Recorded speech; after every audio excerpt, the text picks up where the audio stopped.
สำเลียงสัวมันเสียละเอียงอ่ะเหมือนในเฮาดี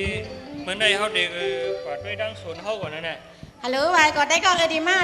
นะอ๋อสิไปดีกันฮะได้ก็ว่าฮะวันนี้ก้าแม่น้าละตบโพก้าแม่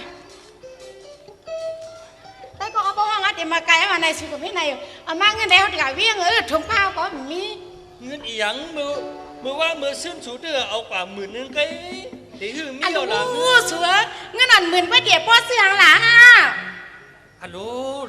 นี่สูไปกว่าชื่อไปกว่าใจยังไงในเนื้อนาเฮือนห้าในวันเข้าวันพักในก็มีเอาห้าก็เหม่อจังนั้นก็บ่แข็งมาดีหื้อตาเสือนาเฮือนเนื้อนาเฮือนก็สู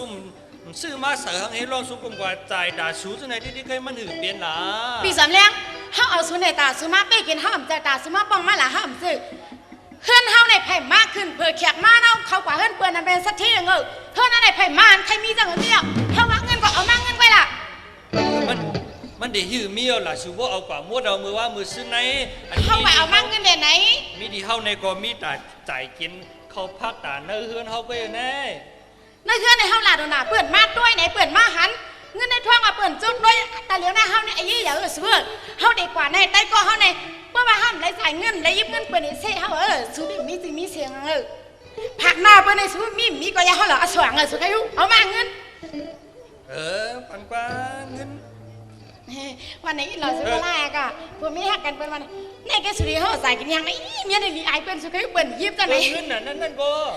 มันซื้ออะไรทางหน้าสู้จังไหนพี่กะจ่ายเฮาลีไอเปิ้นเอามาอันอยากกินเลยมันจ่ายทางก็เฉยไว้ในถุงสูแอบกระเป๋าสูมันว่าสูเอามาเที่ยงมันมีเอาวันในสูนี่เฮาลูกว่าซื้อเข้ามากในโลกขยะละเข้ากูเปิ้นเอาละสูนี่เฮาว่านะพวกคนหลีลูสูเงินข้างในก็ห่ำจังหาเสื้อเฮาเลียให้เปิ้นห่ำคะไรเงินย่อยเอามาเที่ยงมามันก็แทงได้ป้อลูจังไหนก็เป็นเฮาดีว่าห่ำคะไรเงินย่อยในสูเฮาเลียให้เปิ้นห่ำบ่ใจเงินย่อยเอามาเที่ยงอันนี้เฮาลูกกว่าซื้อพักคือเขาในโลก็ยาวละพักมากกว่าน่าสูงเงินน่ะมาค่ะเขาหลกกว่ายาวสูงอุดแขกก็มาเลยแต่ก็เขาไปมาไกลมันปูเกปูกังมาสูงเงินมาทำไมขยาวละอันนี้เอายังกินนะฮัมสุดท้ายเมื่อประมาณก็กินนะครับกว่าน่าน่ะก็หมดเลยนี่ปูเกเขาขยาวละแขกมันใจแต่เขาด่าสูงเลยนะเรื่องไหนอ่ะเรื่องไหนอ่ะเรือก็ดิซิมาก็หมดเลยนี่ก็หมดลูกถึงตั้งปูเกปูคล้องว่าทะเลมีบอกเขามีเงินก็เลยปันจ่ายมีรองตั้งอีกนี่รองตั้งเนี่ยมีคือไปใส่ข้าวหกย่องเงินหกย่องฮะจะไปถึงป้ายกันล่ะมือวงปูนค่ะจะมีค่ากว่าใส่ใกล้ขนาดมันกว่าใส่ก็แล้วก็หูหยึงเขาบอกกูเป็นไม้เขาบอกเตี้ยนเพื่อนนะเขาเอากันแล้วต้องไปถึงวันป้ายค่ะลุงเก๋ก็ยังมันมีวันป้ายวันล่าหางเมี้ยวได้ข้าวหกย่องเงินหกย่องแล้วพอมีหลุดใส่ก็เร็วก็มันจะมาดิมาใส่ใครมันจำมันไรมันคนใครขี้เพราะใครขี้ตรงกว่ามันไรอันเขาปันชูเจ้ากว่าใส่นั่นชูกว่าซื้อยังกว่าใจยังเป็นอะฮะเตรียมไว้เลยพ่อเตรียมไว้เลยสิแบบโคตรได้กว่าใหม่ปีไม่เนี่ยเพื่อนตีเฮ็ดป้ายหลวงเขาแค่นึงเตรียมความหลักฐานนี่สูงซึ่งไปทางจุ่มกว่านะสุดท้ายว่า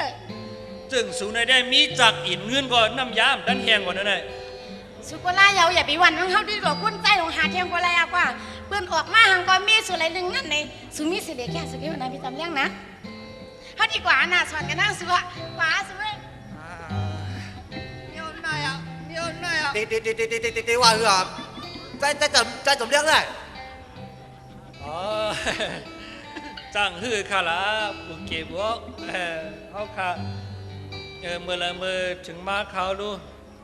ที่จะไหนค่ะเลยนั่นจำหนังค่าได้ค่าปันกว่าสื่อก็กว่ามีค่าห่ำกว่าสื่อค่าในก็เป็นอันยุบย่อมกว่าค่ะเนาะก็ว่าบุกเก็บเขาหมายไว้เหตุค่าเด็กขึ้นหามาใส่บันไว้หลังไว้ค่ะอะไรนะตีหมายจะหือนั่นหมายจะหือก็หมายค่ะเลยต้องไปเฉยต้องหมายจะหือล่ะไปเฉยในค่ะไปเฉยได้เตี้ยไปบุกคล้องไปเฉยได้เลยเมียวนายกับใครลูกใครเมียเมื่อไรก็มีเมียว่าอึบเงินจ่ายแน่นะก từ hai bom ao ấy bọc ống ไปเชิญแน่นอน bài trời đấy bài à trời. các mẹ kiếm gì khá phố mi ổn tăng à แน่นอนชื่อข้านะนะ ไปเชิญ bài trời chúng ta hai quay cán quay ngan hai mai bài trời trong mùa เออว่ามีจ่องปันบ่หันก็อย่าไปย้อนคานะ ว่าย้อนชามปอกเย้าลายเนาะ ถ้าการquay cán luồng cán lâu hay ma này เป็นราคาคดีหามาใส่วันพักๆกันค่ะเลย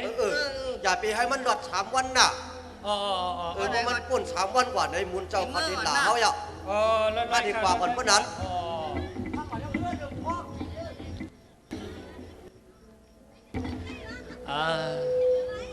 มีเปิ้นมีเฮามีบ่เอามีเป็นเพี้ยนวางยาเก่าเนี่ยโยใส่มาเข้าก่อนหรือว่าหาย้อนกินเฮิรนปีเฮิรนนองก็โยเหมือนได้นะ